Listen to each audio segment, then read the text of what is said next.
Hello everyone and welcome back to another amazing video featuring Best Boys, Get Silliest, and Sif Scott. Hello. And this time around, we're going to be giving you the top 5 video games you're looking forward to for February 2024. And without the way, if you haven't already, be sure to subscribe to the channel, hit the bell as well, be notified as we go live, like the video, and let's get on with it. So, the first game we'll be looking forward to is a game that Scott talked about before. It's the Baramage. So Scott, give more details about what is the Baramage about. Alrighty, so the Thaumaturge, I think, or Thaumaturge. Not entirely sure how you pronounce it. But it's a cool little story-driven RPG that takes place in early 20th century Warsaw. And you kind of just go through as a thaumaturge or thaumat-mage, and you help them to perceive like other people's thoughts, ideals, and kind of just like has a morality system that helps you decide what's best for specific people you meet up with. It's really cool combat too, with how it's like turn/card-based system has. So there's a lot of things that I think looks really cool how they're implementing this. So I'm really interested to see how it works when it comes out. It was developed by Fool's Theory, and it's published by 11-Bit Studios, and the release date is February 20th, 2024. Sounds cool. Can't wait to see more of it. It gives me a lot of vibes of like things I like from Disco Elysium, as well as like, and there was a game I played a while back on stream, or I don't think I haven't uploaded yet, but I'll probably do a replay. Sunday's Gold, where it's like this very narrative kind of RPG hybrid. It was like a point and click and a hybrid. This looks like a story game, a detective game, and an RPG hybrid. So it looks pretty cool. Yes, it does. Yeah. And you know, the main character looks extremely handsome for voice acting. I think that's like a big deal. You know, being handsome, you can get away with allegedly get away with horrible things like murder, or I don't know, betraying your friends or erasing them in memories. I don't know. That sounds a good idea. Sure, there's problems, but who cares? He looks nice. Yeah, looks nice. Yeah. Imagine getting away with stuff because you're handsome. But I wonder though, like the customization you can do. It's like I wonder if you can go a non-violent route and like just solve people without shoot them in the face. You know? Yeah, that's a good understanding. I wonder if that could be a thing you can do. I'm sure there's a lot of options that you can do in the game. Yeah, because I remember like somebody a while back made a video on someone folding around Baldur's Gate 3 of like the diplomatic druid route, where they try to take the most violent way to solve all the problems in the game, and that was kind of interesting. So I'm looking forward to see how this game balances its excellent combat and its storytelling and choices you can make. Yeah, that's what I'm excited for too. Yeah. So there's a game I'm excited for that's coming out soon, and it's called The Last Epoch. The last Epoch is published by 11-Bit Studios, and it's developed by 11th Hour Games. And pretty much why I'm interested in The Last Epoch, simply because it is okay. Let's be honest with you. I'm not playing Path of Exile. I'm not gonna play Path of Exile 2. It's much grind. I'm gonna be super about this. Diablo 4 is not good. So I want a good ARPG to play, and Last Epoch looks really, really good for me to give a try, and its price point isn't that bad for what I've seen. It could be adjusted. I think it's around like $35. I think I've seen it in some places or some sources confirming, but it doesn't matter. It doesn't matter. It's an ARPG that isn't Diablo. It's an ARPG that doesn't give me vibes of Path of Exile, which is like grinding into like these infinite passive skills forever, with seasonal content, which is not my jam. I just want to play a good ARPG content. I just want to hit buttons and numbers and feel good about it, and hopefully have a good multiplayer. Yeah, just want to play a game where it's not built on making me have to play the game 100 hours to make me feel like I progressed. Yeah, I mean, the sad part is I don't mind the content existing, whatever playing it, but if that is the only way to play, that just makes me sad. Yeah. But but honestly though, enough railing about like, you know, why D4 is not good and Path of Exile is essentially MMO. It's essentially an MMO. For all intents and purposes, it's essentially MMO Bolas grinding. I am looking forward to this game. I dig the aesthetics. I think it gives me a lot of cool. It looks different from like other ARPGs. I like how the combat is fluidly in it. I love I don't know the classes to think about it because I'm like, you know, I'm mostly just got into from seeing the first couple of trailers, but I definitely have this on my, you know, in my back pocket to look at it when the game launches, and it launches on February 21st, 2024. So it's like next month, you know, towards the end of next month, it's gonna be there. It's gonna be vibing. It's gonna be vibing. Oh, and also, you know, it's dungeon crawling ARPGs are just like, I don't know, like they legitimately, it's game crack. I mean, it's definitely a vibe, that's for sure. Like, I am super surprised at times how this genre is not super flooded compared to like other genres. But you know what? I'm glad it's not, because if it was, woof, oh boy, the trouble we would be in. Poor Diablo, no. Look, man, D4 was great, and then they shot themselves in the foot way too early. I think how the inventory didn't clean up properly. The online issues became apparent, and they're heavily pushing the monetization and taking away. There are videos of people getting tricked into using their season pass, the seasons they want to use. So, you know. Oh my gosh. Ooh. Yeah. The last Epoch won't do that. It looks like a straightforward, honestly, real talk, it looks like a straightforward ARPG that can chef's kiss. And that's all I want. So one that you can actually play, that doesn't feel impossible. Exactly.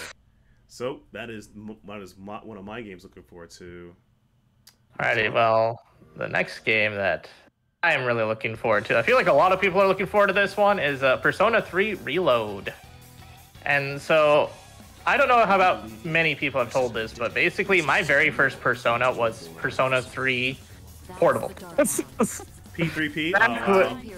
Back in the PSP era. I didn't play the first two Personas, but that's also because I didn't really experiment a whole lot on the PS2. I played like 2 games on the PS2, and it was basically all Kingdom Hearts and Kingdom Hearts 2. So wow, the most quote unquote peak console of all time played 2 out of the wow. I'm considering ending this friendship in the show right now as we speak. Only 2 games of the most peak. Oh my god, I don't know how to feel. There was a lot of good games in that era, but I was also a very poor kid. I had to find games that replayed a lot. Look, I'm not saying you should do a crime, but I'm willing to give you the material to do a crime. But yeah, so Persona 3 was a game that I really enjoyed playing. It was a different style to what I was used to, since, of course, I was Kingdom Hearts at that point, and Final Fantasy X. So I'm really excited to see what they're going to do with this remake. And so this game obviously is developed by Atlas and published by Sega, and its release date is February 2nd, 2024. That is awesome. Another game, and it's Persona 3. I mean, it's not more good. They're adding new content. It's a remastered. If that does well, I hope they remaster Persona 1 and 2. I mean that seriously. Definitely want Persona 2 to be remastered or remade. Yeah. And you're definitely right. A lot of people, like, it depends on what everyone's first Persona is like. Everyone's like, that's it. Like, for a lot of people love Persona 4, some people love P3, and there's a whole generation who only play P5. So yes. So, you know, each of them all stand their own way. And there's a game I'm looking forward to, and probably millions of people looking forward to. It's Final Fantasy VII Rebirth. I started playing Crisis. Yeah, I started playing Crisis Core Reunion on stream. It's really fun. I enjoy Zack's a fun goofball. There's nothing more to say about it. It's Final Fantasy VII, man. There's gonna be a lot to come, and I'm really excited for it too. Yeah, and like it comes out February 29th, 2024. They just had to do the last day of February. Yeah, the leap year. They had to. They did that for one reason, and one reason only. It's to protect themselves from the hype launch of a game that you and I are both looking forward to. One game that is going to destroy our lives. A game that we have been hyped for. And that game, we can say proudly, it's Granblue Fantasy Relink. Yes! This game, oh my god. Look, before we'll play, actually, we'll just play it. We'll do the trailer, because I have to let you know. I flown all the way out to Seattle to play this game. And it was worth it, dang it. Oh, it was. I felt joy. This is the one time Scott was like, "You smile?" Yes, I smile. That was it. This was the moment. Yeah, it plays smooth. It is an ARPG that combines elements of people like a la Bonshu games. There are diversity of party members. They have characters from Granblue Fantasy Rising, the fighting game, and characters from the gacha game, so it appeals to both people. It has cool lore. You get to play with you got people with guns. You kill gods. This game looks beautiful. The OST bangers. It comes they did a good job with everything, at least from what we can say and experienced. It's gonna be beautiful. And the demo was on PS4, PS5. Play godlike. Again, this game came out February 4th. Square Enix was smart to duck them. That was smart. I'm not even dealing with this. I'm hiding on February 29th. I mean, Persona, Atlas, they're wild. They made their game, come out February 2nd. That's a wild choice. You do you, be brave. But this is the game. This is the game that Scott and I will destroy our lives with. I mean this. I will stream. If I can get a copy of this for PC on day one, which I'm going to try, because I will throw away my money. I'm getting this. I'm streaming this day one from the gutter. That's it. It's done. It's Jover. Yeah, this is the game of the month for February, and it's fun that it comes out the first day of the month. Which makes it the game of the year. Like you came out on time. You came out for. I didn't have to wait. I don't Granted, there's multiple editions coming out, deluxe or whatever. I'm buying the super edition. I'm getting in there. Getting all the DLC, everything. Everything. I'm paying for useless cosmetics. I'm gonna pay for the DLC that lets me use Gran or Jijit with the fish sword. I'm gonna do that. But unironically, though, the game is a good roster of characters of different playstyles. You can build your party around it. From just the demo alone, the game has enough juicy content to be good, and the netcode was solid. So, yeah. Once you get into a quest with people, it's actually it's really good. It plays really well with people. The only issue is getting into a lobby, but once you're in the lobby, you're there. Pretty much. And again, if you didn't know, the game was developed and published by Cygames, which is fantastic. They're it's one of the things that I feel like there's a lot of cool gacha games out there, or other games that could be ported over to other genres to get new people in. Granblue did it with Versus and Rising, which I think Rising is a good fighting game.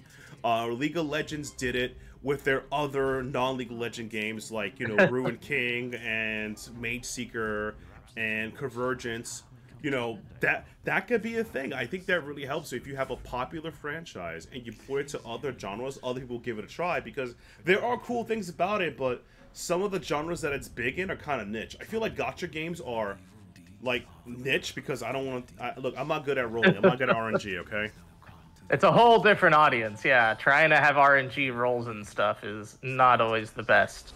So it's nice that we have these games that are geared towards gacha games that are not geared towards the gacha gamers, such as Relink and Rising.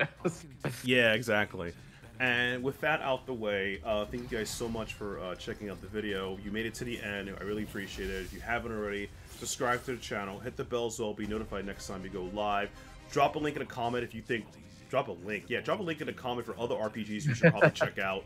And I mean that seriously. Or you could just let us know in the comments what other RPG you think we have missed out on. Do you think we're overhyping Granblue Fantasy Relink? Do you think that Atlas is wild for releasing their game February 2nd? Or you think that Square Enix is the smartest company in the world by just ducking them? They launched their game at the end of the month. This was the smartest decision they did, at least in my mind.